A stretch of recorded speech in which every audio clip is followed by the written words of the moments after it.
What's up, Only Playbook fans? We're back for another episode 43, where we recap the conference championship round 2 football games. 50% of the people probably were happy, 50% probably sad. That's the way these things go. You just worked all fucking year to get to this stage, to get to the promised land, and then it all's for naught. Yeah. I mean, that's what it is. It's hard. Yeah. 1 out of every 32 teams win the Super Bowl. 2 out of every 32 teams get to the Super Bowl. I see you trying to redeem yourself in the math stage from earlier. Yeah, I mean, it's a tough road to the Super Bowl. Everything has to go right. You got to get lucky, and and these two teams. Yeah, that's the biggest thing that's the biggest thing that's different from this sport versus basketball and baseball. And I think that's what we love so much about NFL and football. What's the difference? Win or go home. There's no best of 7. There's no best of 5. One game, you got to fucking show up, and if you don't, it's over for you. Tom Brady. Ask Tom Brady in the 18 or 19-0 Patriots. Yes. One game. Aaron Rodgers. Yeah, one game. That's all it Patrick takes. Mahomes. One game. Exactly. So it was wild. Obviously, we're the only playbook. I'm Sweetcar. Got Shovit. We are going to talk all of this out. How are you guys feeling after the conclusion of this weekend? It's been fun, man. It's kind of been like the theme of this year. It's just been such an exciting year. And who would have thought the Cincinnati Bengals since 1988 make their way to... Who was the president in 1988? Ronald Reagan. Damn. How the hell did you know that so quickly? You weren't even born then. Yeah, a gallon of milk was $2.30 and an egg was 98 cents per dozen. Those are your random 1988 facts for all of you history buffs out there. But yeah, dude, I mean, who would have thought, right? Who would have thought? I was just talking to you guys about this while we were watching this. Week 1, when our Vikings lost to these same Bengals, we were like, oh, dude, this is what a piss poor start to the year. We all chalked that up as a victory when we were predicting that game. And, 18, 19, 20, 21 weeks later, God, that's kind of come full circle. So, obviously, we're going to unpack all that. If you guys have enjoyed our content thus far, we're everywhere. We talk about this all the time. Instagram, TikTok, Twitter, at The Only Playbook. On Twitter, it's at Only Playbook. And then everywhere, YouTube, Spotify, Google, Apple, and Anchor, at The Only Playbook. Check us out. Subscribe, retweet, tweet, whatever, interact, dislike if there's a button for that.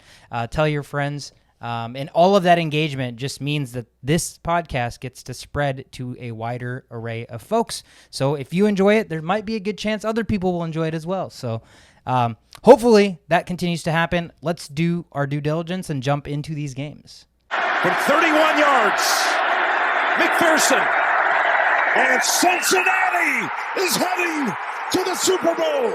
Tony Romo obviously probably predicted that whole scenario, but like we talked about, the first game on the board, Cincinnati traveled to Arrowhead to take on Patrick Mahomes and the insurmountable Chiefs, right? Vegas loved Kansas City here. 7-point favorites at home, over under 54.5, expecting a ton of points. And obviously the Bengals coming in, a young team, unproven. This is the best they've done in a really long time. They do end up winning this game. Obviously, we'll talk more about this, but 27-24 final. Game goes to overtime. The kicker becomes the hero. Once again, Cincinnati covers the 7-point spread under 54.5 hits. Holy shit. I'm just going back to our reactions during the game as the game was unfolding. And I think it was just one of those things where every single time something was happening, in the first half, it was like, okay, this is exactly what we expected. And then every single time something was happening in the second half, this was not at all what we expected, right? A tale of two halves. What'd you guys see here? Yeah, you're absolutely right. What I saw was the Chiefs shit the bed. They basically just did not show up in the second half. When you were watching the first half of the game, they're running the ball. Patrick Mahomes gets 3 touchdowns. They're up 21-3. You think that this game is going to be over. How in the world are the Bengals going to come back and compete with the Kansas City Chiefs? But, less on the Cincinnati Bengals for me, more on the Bengals just fucking up. And the Chiefs fucking up and not able to score points. When you only scored 3 points in the second half, it kind of started whenever it was the end, almost the end of the second half. First half. Wow, just messing up all over the place. That's all good. With 14 seconds remaining. Yeah. And they call a play where Patrick Mahomes gives it to Tyreek Hill. And Ayush was sitting there saying, what a momentum shift. That's insane. And I'm thinking, they're still down 21-3. How is this a momentum shift? Yeah. But he was right. Because after that, the Chiefs were not able to do anything. One of the biggest hurdles of the Cincinnati Bengals was the sacks that they were allowing. Only 1 sack allowed, and Burrow just not getting sacked. And on the other side, Bengals sacking and making sure that Mahomes is down and not able to extend plays like he was doing in the first half. And that's kind of what boiled down to the win at the end. Yeah, the thing about these playmaking quarterbacks is they rely on that solely after a while. Like, look at the Russell Wilsons. Look at the Patrick Mahomes. They're elite for that reason, right? That is what separates them from the pocket presence quarterbacks. And what's crazy is that is also Mahomes' Achilles heel. If you think about it, last year in the Super Bowl, that's literally what happened. He was running around back and forth. Nobody else does that but Mahomes, and I think that needs to be adjusted. He did say before early in the season, he's like, I need to be more of a pocket presence guy like Kirk Cousins, like Tom Brady. He said that, and he did that for a long while, but then he has this moment where he just reverts into going back to scramble mode. And yes, you can make plays from situations like that, but there's so much room for error. There's so much room for things going wrong when you implement that thing. And all it takes is one play for that to not work, and you have a deep sack, right? And that's basically what happened to the Chiefs. Here's a little stat that's very un-Mahomes-like. But so the Chiefs are 27-2 when leading by 10 or more points at halftime, right? Since 2018, including the playoffs. Both of their losses, the 2 losses, were against the Bengals. Both this season. Oh, wow. Isn't that crazy? Yeah. So, like, the Bengals definitely are doing something that's freaking out the Chiefs, right? Like, we talked about how you can, this may be how you stop the Chiefs, that may be how you stop the Chiefs, but when it all boils down, look at what the Bengals did, and that's basically contain the quarterback. And they were like, you know what, we'll let you run around. Yeah. You can make those plays if you want, but the chances of that hitting every single time is low, right? It's just low. So what the defense, you got to give it up to the Bengals defense. They literally were my MVP in this game. As much as I love Burrow and everything, this was on the defense. The Bengals defense literally carried them in the second half. They were like, you know what, I don't care if it's Patrick Mahomes. I don't care if we're at Arrowhead. They're like, we're not going to let them score. And they didn't. And that led to Patrick Mahomes having a career low 12.3 passer rating in the second half of this game. 12.3. That's pathetic. Is that Mahomes we're talking about? Yeah. That's incredible. No, one thing we talked about was discipline, and that's what the defensive line did, right? Their defensive line was like they were spaced so well so that when Mahomes was trying to scramble to the left or right, it would be that same 3 guys that come in at that same spot and making sure that they contained him. And that's what it kind of boiled down to. Yeah, so reading up on some articles yesterday after the game had ended, I can't remember what his name was, but he wrote a really good article about how basically the reason that the two wins the 2 losses the Chiefs have in that situation that you had pointed out are against the Bengals both this year. This game specifically, the whole first half, the Bengals defense was trying to play the same way that all of these other defenses had tried to figure out with the 2 high safeties, right? Mm-hmm. So you take all the over the top stuff away and you have to let them beat you underneath. And that's where Mahomes for like the last 8 weeks now has been living because that's what everybody's doing. So that same formula clearly wasn't working, right? He was just carving up that defense, 200 plus yards, 3 touchdowns in one half or something like that. And then what happened was they were like, fuck that. We're going to go ahead and adjust now because at that point you're down 21-3 at half. Yeah. It's a win or go home situation, right? Not adjusting would be stupid. You know, like being like too hard-headed or set in your ways and be like, no, this is going to work. I mean, at that point it looked like the Chiefs were going to put up like 45 points that game. So what they ended up doing was they went single high and they had the other safety play robber. So he was coming down the line a little bit more. So basically what was happening in those situations where Mahomes was trying to do his scrambling thing is there was an extra guy that was close enough there that the minute he saw an opportunity, like the minute Mahomes would do like his turn that way and he would not be seeing what was happening, this guy would just go, right? Mm-hmm. And that happened 2 or 3 times. His 4 sacks were all in the fourth quarter, all in crunch time. Yeah. So basically that adjustment is phenomenal, right? That's just insane because you know that you're adjusting like that with a guy like Tyreek Hill on the outside that at any point that single high safety just creeps that way, that's a touchdown to Tyreek Hill, right? So comes with a ton of risk, but kudos to them for adjusting, knowing that in the biggest stage, like, you know, it's either adjust or go home, like just continue to get torched. So I thought that was incredible. You're absolutely right. I think that's the feast or famine that is Patrick Mahomes. Obviously, we have way more feasting than we have famine, but I think you, in like his outlier scenario, you live with those results, right? Like we talked about time and time again. It's unfortunate, and we talked about how he was so lucky with like the balls going his way the last couple of years, where that's kind of regressed to the mean, but. The touchdown throw to Tyreek Hill in the first quarter would not have happened, right? I mean, that was one of the craziest things I've ever seen. Yeah. Probably the best catch I've seen Tyreek Hill make. But those are some of the things that obviously are the X factor or the reason why you win. But one other thing I want to note on the Joe Burrow side, we talked about it. Like, it's not like he had a fantastic game. No. On paper, it doesn't look ideal. Like there were throws that were missed. He had a couple of interceptions on his side that were also dropped as well, right? So that stat line could have looked very, very different. But I think the biggest difference this game that I saw from Burrow is some of those really, really timely scrambles. Like, and it wasn't like he's so much faster than the defender that it's like, okay, he's got a crease, it's gone. The guy's literally like on his ass. Like I feel like he was breathing on him. Yeah, he shrugged him off. Yeah, and it was just like one of those things where like he was visually looking this way. The guy was like right here. Yeah. How the hell did he know to do that little thing? Hurdle. Yeah, like how? Awareness, timing. He's like, that guy's running this fast. I need to get rid of this or do something before he touches me. That's fucking next level, bro. Because, again, unlike Mahomes or any other quarterback, when you have that crease and you're fast, like it doesn't matter where that guy's at. You're going to beat him. But Burrow, you could tell he was using like 150% of his running capabilities and speed, and that guy was just like right on his ass. So, I mean, as clutch as it gets, like it's just little things like that I think just kind of fell Cincinnati's way. And there's no, I'm not taking anything away from their victory because I think it was phenomenal. But like you said early in this segment, Shovit, it's hard not to look back on this. Up 21-3. You're the best offense in football. Like you have the best quarterback in football. I mean, it's hard to see this as anything less than a choke on Kansas City's end. Yeah, I mean, I think they also played in terms of coaching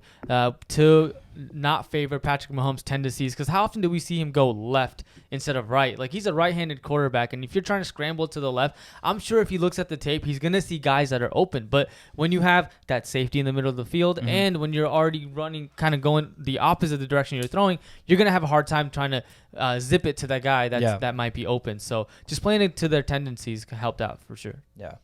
I mean, nonetheless, it was an insane game, I think, for all of us to see a team that 2 years ago, 2-14, worst record in the entire league, 2 years later are now in the Super Bowl. I mean, it's incredible. Obviously, so many things had to go right for this franchise, starting with hitting on a franchise quarterback, right? I mean, that doesn't happen every day. Number 1 overall pick, Joe Burrow, you hit on that. You, against all odds and against the critiques of most people that do what we do and even in greater, I guess, commodity, were obviously big on the Bengals for passing up on Penei Sewell and drafting Jamar Chase, right? When you need an offensive line, where the reason Burrow got hurt for the entire year was that reason. Mm-hmm. And Jamar Chase, I think we can all sit here and agree, was such an X factor to them this season. Oh, I mean, you couldn't have asked for somebody to come in as a rookie and play the way he did. So all of those things, I mean, paired with a young coach, paired with like everything that's kind of gone right for them, like it's to me, it's like nothing short of like, is this destiny for the fucking Cincinnati Bengals? I wonder what your guys' take is on this. I was looking at some of the year-end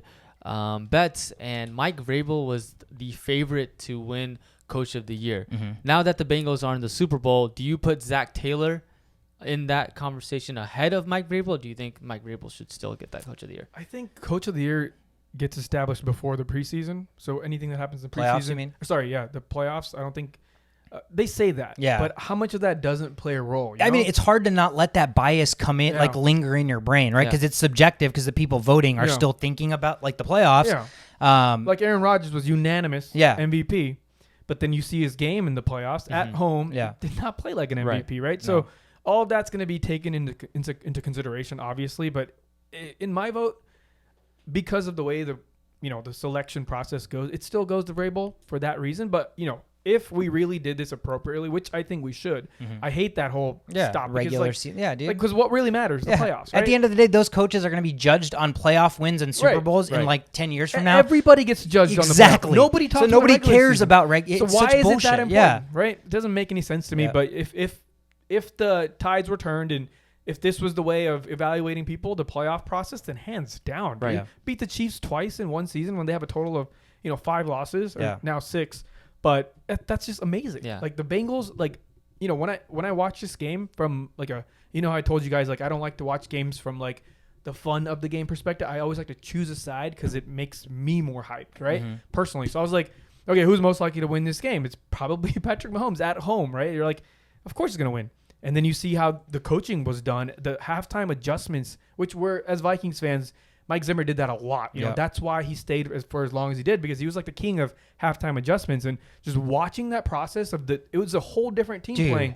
So you got to give props to the coach for that. Right. There's a lot of props to the coach. Yeah, and I think, like, you're spot on. I think now recency bias is going to come into play in thinking Zach Taylor deserved it. And I think at the end of the day, if Zach Taylor were to win it, none of us would sit here and be upset. But I think based on how they select it, just regular season, nothing else matters, I think it should still go to Vrabel. Just, you know, not only did, like, again, let's forget the fact that the Bengals in the Super Bowl, the Titans were the number 1 seed in the AFC, a loaded AFC, might I add, now that you think back on it, as like a bunch of nobodies. Right. Ryan Tannehill-led squad with no Derrick Henry, right? So that feat in itself, regular season, separate from all this, still deserves Coach of the Year to me.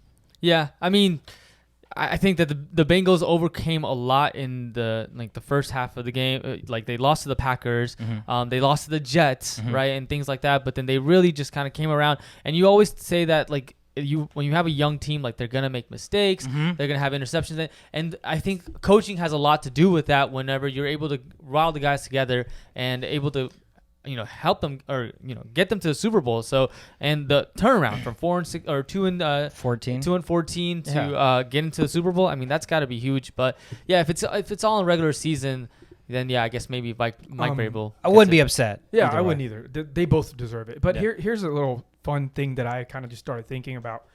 This isn't really a young team. If you think about it from like an age perspective, yes, but from an experience perspective, they played with each other. They won national championships together. Yep. You know, this whole Chase thing, it's surprising to many. Like, if, you know, like, let's say we watch with our parents or like watch with friends that don't watch football, you know, they're like, that guy's a rookie, but in reality, they've been playing together much longer than, you know, when you have like a 2-year veteran come into a team and playing with Aaron Rodgers, that's not as special as what Burrow and Chase have. And that changed everything. That chemistry, like these are the intangibles. These are the non-statistical things that matter. And Burrow's composure, Burrow's mentality mixed with his chemistry with Chase, like, it was bound to be historical. And I did not think they were going to make it this historical. But it was bound to be this quickly. Yeah. Speaking of the playoffs, and so Joe Burrow can get a triple crown in terms of Heisman, a national college championship, and then the Super Bowl championship. You know, so you know what Joe Burrow kind of reminded me of? It was one of those things where, like, we were watching the whole game, and it's not like he was playing his best football. Like, we've seen Joe Burrow at his best recently. Like, he played amazing down the stretch, obviously in college and everything, right? This game itself, standalone, was not his best performance, but this, to me, was Joe Burrow in a nutshell, right? We saw the coin toss in overtime, and we saw, like, they zoomed in on both quarterbacks the minute the toss was won, right? Because you could tell Mahomes is like, we want the ball. And Joe Burrow was like, oh, like, he's kind of doing the fuck. Like, we might have lost just because we lost the coin toss. And I think the mindset, the reason we all love Joe Burrow now, and it's, like, so easy to cling to Joe Burrow because not only is he a good football player, but, like, the attitude and demeanor that he brings in. And at this age, because you talk about his success already in LSU, like, he was a Heisman Trophy winner, this guy is like the epitome of ice in his veins, right? It's like, it reminds me, like, he could come into the fourth quarter having thrown 3 interceptions, and if they get the ball with a chance to win or tie, is there anybody already that would doubt Joe Burrow? Like, I have a hard time thinking that Joe Burrow's not going to come through in that situation. And it's crazy because he's only like 3 years into the league. So it's like, what has he done to earn that? But it's like this moxie, 2 years in the league. It's like this moxie that he comes, with the whole fucking season being hurt. Yeah. So it's like, how has he deserved that? It's like this thing that you can't teach, that you can't quantify, that somebody just like has a presence about them, right? The way they speak, the way they act. And it's like, again, it's easy for me to draw comparisons to Kobe always, right? Just because of who he is. But it's like the games where Kobe would shoot like 6 for 25, but get the ball with the game on the line and still hit the game winner. Yeah. And it's like, dude, that's exactly what Joe Burrow reminds me of. That drive where he got 2 third downs and the first downs with his legs, that sealed it for me. That whatever happens in the Super Bowl, I don't really care. He was never supposed to be here, right? Yeah. Like, to me, it's a bonus because I've never seen anybody do this before. So it's not gonna like surprise me if he loses. But the fact that he is untouchable already, the fact that his whole team has his back, the fact that he is unwavered, it doesn't matter. He just beat the number 1 seed Titans, and now he's beating the number 1 overall team in the league. Yeah. And it's just still Joe Cool. Yeah. You don't see him. He's not getting too high. No, he's not. And there's something that when you want to draft a new quarterback, this is where I think it kind of falters. This is where the whole draft process is kind of messed up in this sense, because now teams are going to start getting those poised, quick-minded quarterback. They're going to fail a lot by doing that, because there's not going to be multiple Joe Burrows around. Like, this is a one-in-a-lifetime kind of a generational talent that he has. He's just so different than everybody else. You know how we mentioned, like, Herbert, Mahomes, or Joe Burrow? Mm-hmm. Well, Herbert's, like, clear third in that ranking as of now, just because he hasn't really proven. The Bengals defense not that great either. No. Herbert's defense wasn't great, but that difference that Joe Burrow has that Herbert doesn't have as of yet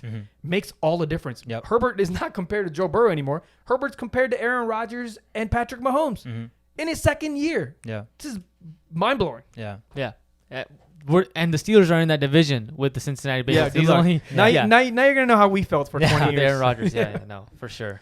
Yeah, it's insane. I mean, and what a great matchup. Obviously, we'll jump into the next game, but what a great matchup that you have second, whatever, 1.5 year, basically a rookie quarterback, right? You could make that argument. Number 1 overall pick, though, going up against another number 1 overall pick, but a veteran from that sense now. So, again, the storybooks just continue to write themselves, and I feel like it's just always... I'll talk about it more when we talk about the next game, but there's nothing... I've been alive for 31 years. There's nothing as crazy as football. There's nothing. Yeah. Like, you could present all kinds of shit to me, and, I'm in the medical field. I've seen some weird shit, but, like, there's nothing you can write up as beautiful as NFL football. Yeah. It's crazy. I agree, man. I mean, dude, it's just so different. And again, the aspect of how much, like, you play the least amount of games in the regular season compared to all other sports, right? And then again, in the playoffs, it's one game. It's not a best of. You can't just be like, you know what, we'll just tank on the road because we're already up 3-1. We'll win it back at home. Like, there's none of that. You have to bring it. And if it's not brought, like, if you don't have it the second you step on the field for that game, like, it's already practically over. Yeah. Like, it's just so insane.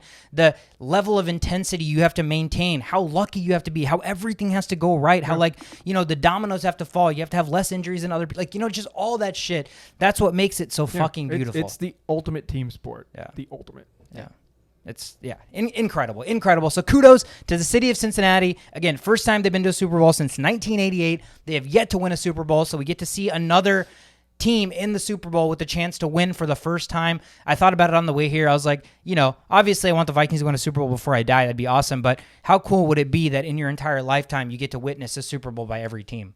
Like that's like a weird bingo card in itself, because the windows that would have to happen. Obviously, there's so many teams that still haven't won yet, but we could literally scratch off a bingo card of a team that's never won that we get to witness in our lifetime. Let's just hope we're not the last one standing. Don't worry, the Jacksonville Jaguars may be. You'll never know, man. You never know, man. You never know. We'll see next year with a new coach. Yeah. Who knows what Lawrence can do? Yeah. So kudos Cincinnati. Kudos the city of Cincinnati. Kudos to all Bengals fans. Again, Joe Cool, everybody. Let's jump into the next game. Garoppolo under pressure. Donald got there in the air, intercepted by the Rams, and they may ride to the Super Bowl on that. The LA Rams, back-to-back years, we are going to see a Super Bowl team hosting the Super Bowl in their home stadium. The LA Rams at home here against the 49ers. Their Achilles heel, Sean McVay's Achilles heel, and Kyle Shanahan 0-2 against that team this year.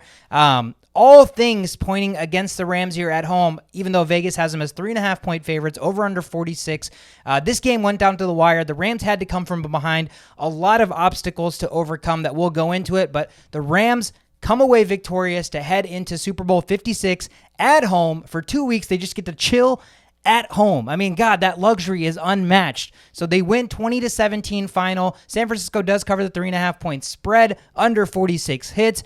Again, Rams in SoFi, the second year, back-to-back. Tampa Bay last year in Tampa Bay. Like, what the hell is going on? We had that opportunity a couple years ago. I know we did. I know. We could have been the trendsetters, but no, not the Vikings. Holy shit. Talk to me about this game, guys. Yeah, no, this was not as exciting first half as the Chiefs and Bengals game. But, this was two very similar teams playing their game. And for me, the Rams players just stepped up, right? Guys like Cooper Kupp with 2 touchdowns over 100 yards and OBJ with over 100 yards. My hit bet of the week hit with the 55.5 OBJ receiving yards. And in terms of, what went wrong for the 49ers, they're a big running team. And they run with Deebo Samuel. They run with Elijah Mitchell. But the Rams did a great job of the run block or run gap, I guess I should say, and being able to stop the 2 elite runners on their team. And, when you have to rely on Garoppolo, as we saw with the interception late in the game, you just can't win the game with Garoppolo. And there were moments where the 49ers defense was stepping up in the first half, and I just want to fast forward to that almost last drive. Yeah, the last drive for the Rams where 49ers. The Rams had the ball, and the 49ers, there was a chance to get an interception by Jaquiski Tart. The ball's just he just has to go. It's up like there. a punt. It's like a punt. It's like coming to him like this. Right. Yeah. You just gotta, put 2 hands on it, bring it to your chest, and you catch the ball, and he drops it, and he knows it right then and then. He falls down to the ground. He's got his hands. He's laying there for 5 seconds because that's really what led. You catch that ball, you have a solid chance to go to the Super Bowl. Yeah, I don't know. I disagree because then you can pick at the drive where Cooper Kupp dropped a touchdown, where the other guy dropped a touchdown. And then they missed a field goal. So a lot of things went wrong for the Rams too, And then that pick, that was with 8 minutes left in the game. There's still 8 minutes left to play. Who knows? And it's still Garoppolo throwing the ball. So my confidence for Garoppolo does not exist. These are the quarterbacks that were playing against each other was my 2 quarterbacks that I shat on the most all season long. Matthew Stafford is doing great, fantastic. He's kind of adapting to the perfect scenario he's been placed in. But Garoppolo, he's had a much better situation because they're a run-first team where the pressure is not on the quarterback. The goal of the opposing team is to stop the run. And he still can't just make that, the last 2 possessions for Garoppolo, he just kind of he looked like a chicken with his head cut off as far as making plays. He was throwing the ball on the ground. It was just, that's not how you win a game like this. And that was my fear of Garoppolo going into this game. Is he clutch? Can he make plays with his arm rather than just relying on the play action, this and that? And when it came down to it, I don't blame him for that last pick because he was trying to extend the play. I just think that was a dumb decision on 3rd down because you still have a 4th down. You don't want to kind of risk it to your running back, a high pass to your running back. That's just bad news. Yeah. So a lot of things went wrong, but I do want to commend the Rams. They overcame a 4th quarter deficit of 10 or more points to win for the first time since week 1 of 2013. So they have not been known as a come-from-behind team that late. And also, the Rams became the 5th team in the – sorry, that's the wrong stat. The Rams, when trailing the Rams are 2-23 when trailing by 10 or more points in the second half under Sean McVay. Okay, 2-23. Sean McVay has not been coming from behind. He's a big guy. He's a guy that believes in having the lead at halftime and then just murdering the team here on out. But however, when he is behind in the second half, he's 2-23. Guess who the 2 wins are against? Well, I don't know who they're against, but they both came in the NFC Championship game. So when it matters, when the most mattering situation comes when you're behind, he's won both of those games. So, it just kind of, these are the things, these are the crazy moments that football provides, that when a team just historically has not been able to come from behind, when a team that's run the ball so well gets 20-something yards from their wide receiver, everything just kind of worked out just like how the Rams wanted to work out, even though their receivers were kind of dropping the pass, just screwing left and right. Yeah, it was one of those things where it was so apparent the deficiencies in the 49ers offense the minute the run was not working for them, right? Yeah. The minute the run did not work, they were like, holy shit, we have no idea what the hell to do right now, because they had chances, some flashes during that game, like that big throw to Kittle over the middle, wide open, could have been 40 yards, and Jimmy G just sails it over his head, right? Early. And this team went up 17-7, so there's a time during this game where they have the ball up 10 points with the opportunity to put their foot on the gas, but we know that's not their strength, right? So when they can't run the football, like you said, you put the onus on Jimmy Garoppolo, and we know he cannot succeed when it's strictly dropping back and having to throw the ball. He's a big big play action guy. He's a big like pre-snap read guy. He knows exactly where he's going to go. But the minute you have to make him into like an improviser, like it's not going to work well. We just know it's not. He has his limitations. And so it was one of those things where the game worked in the 49ers script the entire way, right? Like, it's not like they started out hot, but what I said last week was as long as the Rams don't start out hot and they keep the 49ers hanging around within a score or tied, whatever, it gives the 49ers enough time to, like, make a big play down the stretch. That becomes the difference factor.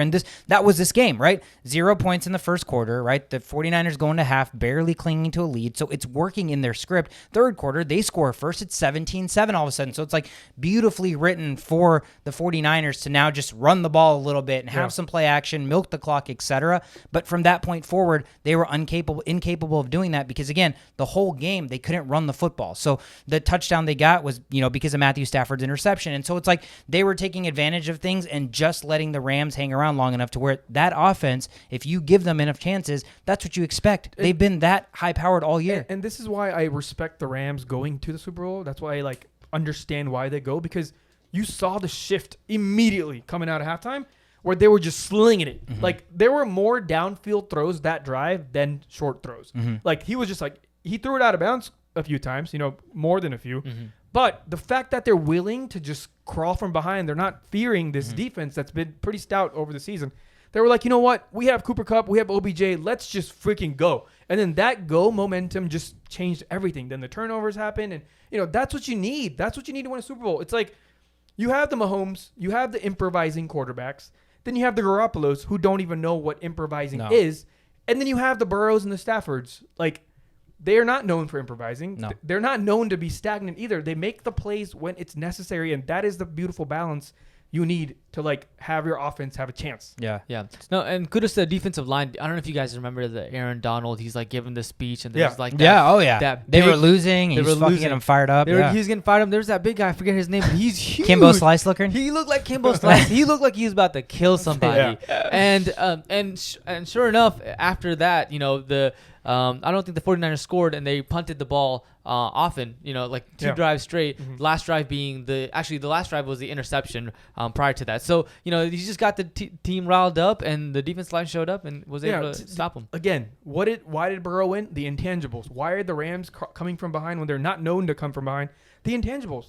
Like, your best player, imagine playing basketball when you're back in college and you're losing, you look for your best player to make a play, right? You're how do you crawl from behind? You look at your best player, you look at their reactions. Even if you're not doing it purposefully, you're doing it, whether you know it or not. You're looking at your best player, how he's reacting, and then if he's freaking out, then you're like, oh, we are screwed. Yeah, we're fucked. If the best player's like, we got it, don't worry about it, then that attitude just spreads amongst the other 42. Yeah. And that's what we saw with the Rams. That's what we saw with the Bengals have been doing that, right?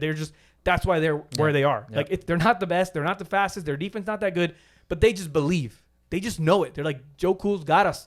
And they play for Joe Cool, and it works out, right? It's like the same thing on the Rams' defensive side. They have freaking three of the best players, 3 of the top 5 defenders that we've seen in our time probably. Which is crazy to say that they're all on the same team. But, yeah, they're the middle of the pack defense, right? They just don't throw to those 3 areas, or they don't run to those 3 areas. But the other areas are exposable. But when you have a trailing speech done by the best defensive player in decades. Ever, maybe could argue, yeah. You could definitely argue that. How do you not, as a team, rile up and be like, you know what, Aaron Donald, we gonna go. Yeah. Right? We got you. We got you. Yep. And that's what you need. And that's what the 49ers, they just didn't, when Kittle's not catching the pass, and then Deebo Samuel's getting, knocked out. Killed. A lot of questions come up, and the fear comes up, and then you have Garoppolo to, not calm any of that down. Who do you point to in San Francisco's organization if you're going through the exact same thing the Rams are going in this game? And that's the great point is, I can't think of anybody, right? Yeah, it would be Kittle or Deebo, but Kittle, they don't use Kittle. Yeah, that's what I'm saying. Kittle's become an afterthought, so it's almost like, dude, his leadership value is diminished just because he's not not able to portray it on the field in terms of production that everybody else sees. And we know Jimmy G's not the answer. Debo may be the answer, but Debo's still young. He's still up and coming, and the dude was just getting killed brutally when they were running the ball with him and down the middle. So it's then you look for a veteran that's established, that's really good that you can turn to, and they don't have it. Who's their guy? They don't have a guy, and that to me was, you're right, 100%. The difference is the minute even us as fans saw Aaron Donald giving a speech like that. Can you imagine? That's like, in this generation, LeBron James giving a speech, and it's like, dude, how the hell can you give anything less to the best player in like every situation when they're asking a little bit more from you, man? I mean, like that's the best way to do it. Like, imagine if it was Kimbo Slice looking motherfucker giving that speech. We're all like, who the hell is this Kimbo Slice motherfucker? And Aaron Donald's over on the side drinking water. If Aaron Donald's not bought in, who the hell cares what Kimbo Slice is saying, right? But Aaron Donald, right, the best player in football, arguably. He's pissed off. He wants to go to the Super Bowl, dude. I mean, just major kudos. They could have crumbled. They could have lost. Matthew Stafford, we shit on him so much. Ex-Detroit Lion, all this crap, but he made some big time throws. There were a lot of throws that he made that he did not get help on from his receivers. So, dude, he just, when it mattered, the dude came up clutch. They need another Aaron in the offense. That's what they need. Wait, instead of... No. They just, they've got an Aaron, Donald? they've got, no. Sorry, the 49ers got an Aaron on the offense. That's what it is. Oh, dude. Hey, could you guys see that? Sorry, go. No, go ahead. No, because this is going to go off on a tangent, but I think you were going to say this is something. also kind of on a tangent, but it's within the same concept. Yeah. Okay, so you know how weird the NFL is? Like, it's so freaking weird, dude. It's like I was thinking about this while I was sleeping last night. Like, how it does something to me, like literally nothing can. Nothing can do this. So, I've focused on either lots of love for Burrow early in the season, because you just see it. Mm-hmm. You just see it. And I've shown a lot of dislike towards Matthew Stafford. Mm-hmm. But yesterday, while I was watching the games, I was rooting against Burrow and I was rooting for Matthew Stafford. Like, in what world does any of that, if you translate that to anything else in sports or just real life, like, how can you hate on something for so long and then be like, just flip a switch? But that's what football does. It's like, every like you said, there's not 3 games to worry about. It's one game, and then it's the energy that you get from your whole team. Mm-hmm. So like, it overpowered my dislike of Matthew Stafford. Yeah. Like, just seeing how the Rams are coming back, they kind of like escalated towards the end of the season. I was like, that's a Super Bowl team, right? They have Matthew Stafford, someone I've talked so much shit about all season long, if not more than anybody else. I rooted for that guy because I was like, this team, as a team, they look like they could belong in the Super Bowl. And then I saw Joe Burrow, and I'm like, 6th seed, going to Tennessee, going to the Chiefs. I was like, that's not looking promising if I'm choosing a team to root for, or like a team that I believe is going to win. I was like, there's no way they can do that. And all of that, like, all my thought process just intertwined and just made love to each other, and then we have the Super Bowl. Yeah. No, that's a beautiful way to put it, is the emotions that can overcome you in these moments. Like, I'm just like pertaining that to like the real world, right? I was trying to think of an analogy, and this is going to be really bad because I haven't thought of anything. I'm just going to go straight off the cuff here. But it's like when you're dating somebody and it's like you've already have this preconceived notion of like what you think that person is. Mm-hmm. You think like in one day you're going to flip a switch and all of a sudden be like, you know what? I'm actually going to date that person. Or like, you know what? Like, you dated somebody and you broke up with them. You're like, you know what? I'm going to actually get back together with that person after like 10 months of like information that you have in one day, or like in a moment you think that'll change. Not necessarily, right? Like, those are huge decisions that you have to make in your life that like I don't think one moment can impact that. And especially because the minute your emotions like come into play, you think about how it's going to impact you. But the beauty of sports and football is like there is no direct impact on the result to you specifically, right? So you are able to, like, I almost feel like it's organic with your body or your brain. You're able to like have emotions overcome other emotions in moments where you may not have thought that could happen. It's wild. And that is insane because you're right. Matthew Stafford, we're like the biggest shitting on Matthew Stafford all year kind of people. Yeah. And then it's crazy how they're playing each other in the Super Bowl. Yeah. Like, what the heck? Yeah. You just got to appreciate greatness. For me, in terms of I'm on Twitter and I see all these Steelers fans are like, how can you be a Steelers fan and go for Joe Burrow and Cincinnati Bengals? And you're like, for me, I'm like, you just got to appreciate the greatness that is Joe Burrow and that team right now. Like, how do you not root for that? Yeah, divisional matchup, but really, like, if the Bengals win or if they don't win, like, how does that change anything for the Steelers? They're just they're two teams that are persevering. Like, you don't think the Rams are going to be in the Super Bowl. You don't think that the Bengals were going to be in the Super Bowl outside of their maybe fan zone. But and they are, and so that's fun to watch, and the outcome's going to be fun too. And another weird way this all played out is like, the Rams built this for that moment. Like, they gave up everything to make it a Super Bowl, and they did it, right? Bengals, on the other hand, it's all organic. Yeah. They have not spent any money to obtain players, right? So Completely different. Completely different. Paths. It's like the dichotomy in just how this this is like that's why this is the weirdest just season overall. Yeah. So many things that you vision week 2, week 3, week 4, week 5. Nothing is what it seems. Like nothing. Yeah, it was like a team that completely rebuilt from the ground up, drafted a franchise quarterback, got a brand new coach, all this crap, to a team that literally said, fuck the draft, let's trade all of our draft picks for a bunch of stars and put a team together and win this way. And like they're both meeting, so it's like which formula is going to work this year? It's like freaking insane. It's wild. It's wild. I can't I just don't have any words when it comes to this stuff happening. It's like, what are the odds of all of that? All from shitting on certain players? No. Sorry, you just reminded me when you said what are the odds. Is that bet that you sent me or sent us on the group? Yeah. Of some guy figured out what was going to be How the final does that score. happen? What was it, $20? Yeah, $20 to win over $500,000. D-Rudge could never. Yeah. How many 10-team same-game parlay props are you going to hit D-Rudge for? I mean, that dude, I can't even believe that. And there were so many different iterations of that. One guy had the first game correctly, and the next game he had the exact same score, but he had the 49ers 20, Rams 17. So he lost. One guy had both games flipped, correct score. Like, dude, just the emotions that are going through your brain, and to get it right on the note. I mean, like, dude, that guy is time traveling, right? How the hell did he put in like 500 different $20 bets? Even a blind squirrel gets a nut every once in a while. Dude, a $500,000 nut? Holy shit, sign me up. That'd be fucking wild. That'd be the golden nut. Is that a big nut? Yeah, that's a pretty big nut, man. Pretty big nut. I can show you some big nuts.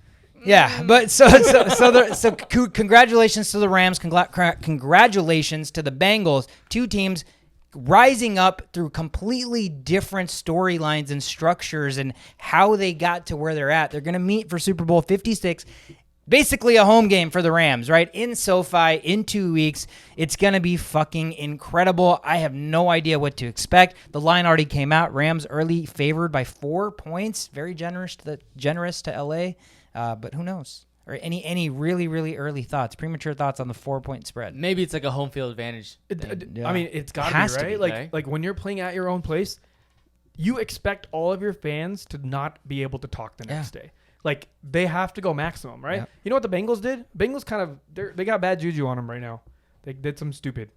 What did they do? So the Bengals, the mayor of Cincinnati or something, I don't know, something related to that. They canceled school the following Monday, but that's not it. That's one thing to just do that. But the next thing is, people are wondering why. Just to see what the reaction from them is, or why are they doing this? He was like, we expect a Super Bowl victory, so we want to give the day off. They didn't say anything about parade. They just said we expect a Super Bowl victory. So it's like, don't put that out in the world. Things are going so great. That's what you call big nut moves right there. Yeah. I mean, big sure.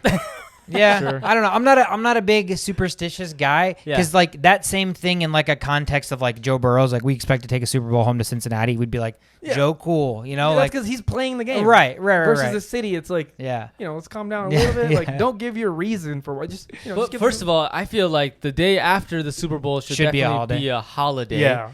And this is kind of good. If they win, then they need that day to celebrate. If they lose, they need a day to go. Mourn, 100%. So it works both ways. It does. That's why I said just get the day off. Don't go any further than that. Yeah, he had to be like big dick energy. He's like the first Super Bowl I've probably ever seen in my lifetime. Who knows how old that guy is, but I don't know. But it's going to be exciting. It's hard. It's hard not to root for Cincinnati, first-time Super Bowl winners. It's hard, obviously, not to get sucked in and root for Matt Stafford. First fucking year with a team that was relevant and a franchise that wasn't just discombobulated, and this is the result. He's in a Super Bowl. So, I don't know. It's again, great storylines both ways you look at it. Obviously, we'll preview all that information during the preview episode, but let's jump into Studs and Duds. My stud this week is none other than Evan McPherson, Mr. YouTube video, Mr. Kicking the bottle cap off using your football guy. Obviously you mentioned he had made headlines for being part of that trend, and now here he is kicking in the biggest stage in the world in the AFC Championship game, goes 4 for 4. 1 of 1 extra points, 52 yards is his longest, and he has that game-winning 31-yard field goal ice in his veins. Shout out to him last week, telling Joe Burrow that they were going to win. I'm sure he probably said the same thing this week. I wouldn't put it past him. Guess we're going to the Super Bowl. Yeah, I guess we're going to the Super Bowl, Joe. And he's like, yeah, man, here's my cigar. So keeping it cool. So Evan McPherson, you are my stud. Congratulations, man. Great year. I think he's either a Pro Bowler or all. I don't think they've determined all pro, but I think he's a Pro Bowler. So kudos to him nonetheless, young dude. My dud, obviously, we had touched on him.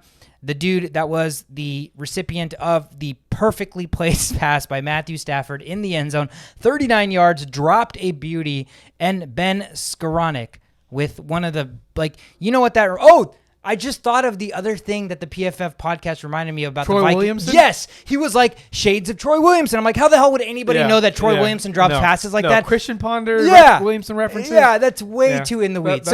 But that's exactly what that reminded me of, because it's one of those where it's like, oh my God, your hands are going up perfect. It's like clank. Yeah. Like it's like a really, really bad drop. It's not one of those where it's through your hands. It's just like, oh my God, your hands are like bricks. So Ben Skoranek, you only get so many limited opportunities. You're obviously the afterthought white receiver there with Cooper Kupp already taking all the headlines. So, you need to take advantage of those limited touches, man. Perfectly placed pass by Matthew Stafford on the nose, and you just brick it. So, unfortunately, dude, you're my dud. You're my dud. Yeah, it's very Dudley. Yeah, definitely. His hands are made of milk, dud. Okay, so my stud is none other than Joe Burrow.